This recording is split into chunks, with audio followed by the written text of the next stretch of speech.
రామ, నువ్వు అంగీకరిస్తే మేము కూడా అయోధ్యకు వస్తాం. మేము కూడా అయోధ్యకు వచ్చి అక్కడ నీకు జరిగే పట్టాభిషేకం చూస్తాం. చూసి ఒక్కసారి నీలాంటి వాడిని కన్నా మీ అమ్మ కౌసల్య ఎంత గొప్పదయా, ఎంత గొప్ప కడుపు అంటావు.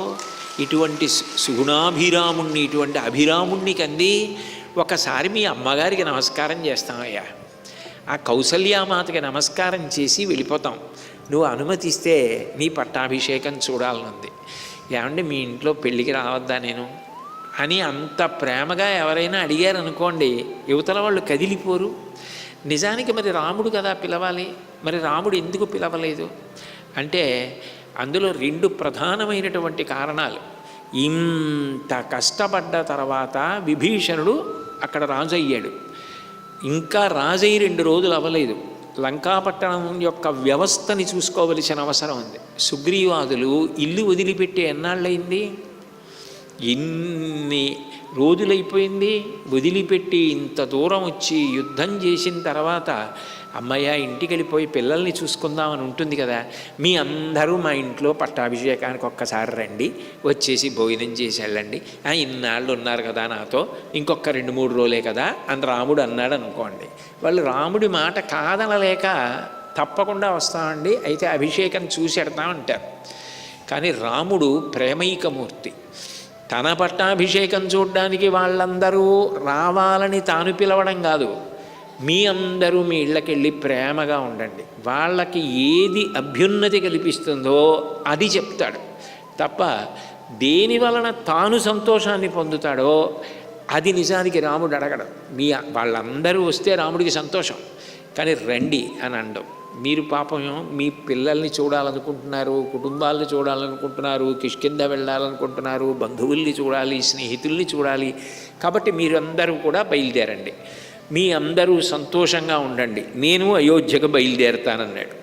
కానీ వాళ్ళు ఒక్కసారి రామా మేము అందరం నీ పట్టాభిషేకానికి వస్తాం, కౌసల్యామాతకి నమస్కరిస్తామన్నారు. అసలు ఇప్పుడు రాముడు వాళ్ళ ప్రేమకి ఎంత కదిలిపోతాడు మీరు ఆ శ్లోకం వరకే చదివి. ఆ తర్వాత రాముడు ఏమంటాడు, ఎట్లా జవాబు చెప్తాడు, ఏమని జవాబు చెప్తాడు, నిజంగా వాళ్ళ ప్రేమకి ఏమంటాడని మీరు ఆలోచించారనుకోండి. రాముడు ఇలా అనొచ్చేమో, ఒక్క శ్లోకంలో అంత బాగా రాముడు ప్రతిస్పందించగలడని ఊహించడం చాలా కష్టం. అలా ఊహించగలిగితే రాముడితో సమానమైన హృదయం వచ్చినట్టే. ఎంత గొప్పగా మాట్లాడతాడంటే, ప్రియాత్ ప్రియతరం లబ్ధం యదహం సుసుహృజ్జన సర్వైర్భవద్భిః సహితః ప్రీతిం లప్స్యే పురీం గతః. లోకంలో ప్రియం అని పిలుస్తారు, అంటే మనసుకి ఎంతో సంతోషమైంది. అంత ప్రియమైనది నేను కోరుకున్నాను.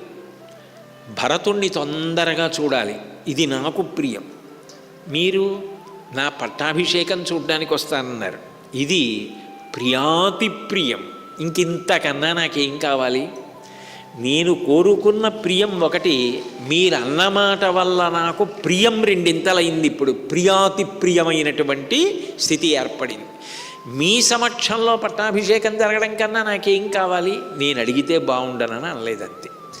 మీరు అన్నారే ఈ మాట కన్నా నాకు ఇంకేం కావాలి, ప్రియాతి ప్రియం, ఎంత గొప్పగా పూర్తి చేసాడో దాన్ని. కాబట్టి ఇప్పుడు ప్రియాత్ ప్రియతరం లబ్ధం, అత్యంత ప్రీతి కూర్చేటటువంటి విషయానికి ఇంకా ప్రియతరమైనటువంటి విషయము కలిసింది, తప్పకుండా మీ అందరూ రండి అన్నాడు.